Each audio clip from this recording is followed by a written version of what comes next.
Sunita Williams அப்புறம் பச் Willmore இவங்க 2 பேருமே வந்து ஸ்டார்லைனர் விண்வெளி ஓடம் அமெரிக்காவுடைய போயிங் நிறுவனத்துடைய ஸ்டார்லைனர் விண்வெளி ஓடம் மூலமாக சர்வதேச விண்வெளி நிலையத்துக்கு போன வருஷம் ஜூன் மாதம் அனுப்பப்பட்டிருந்தாங்க.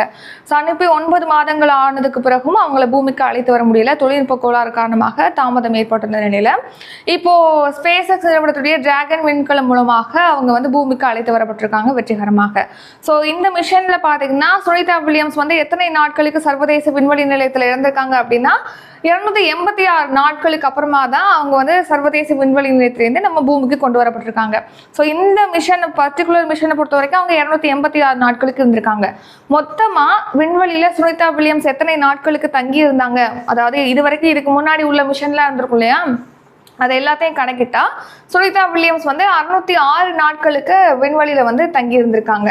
ஸோ அதன்படி பார்த்தீங்கன்னா விண்வெளியில நீண்ட காலம் தங்கியிருந்த 2வது பெண் அப்படிங்கிற பெருமையை வந்து சுனிதா வில்லியம்ஸ் பெற்றிருக்காங்க. இவங்க 606 நாட்கள் தங்கியிருக்காங்க. ஸோ அப்போ முதல் பெண் யார், ரொம்ப அதிகமான நாட்களுக்கு யார் தங்கி இருந்திருக்காங்க அப்படின்னா பெக்கி விட்சன் தான் அதிகமான நாட்களுக்கு விண்வெளியில தங்கி இருந்திருக்காங்க, 675 நாட்களுக்கு.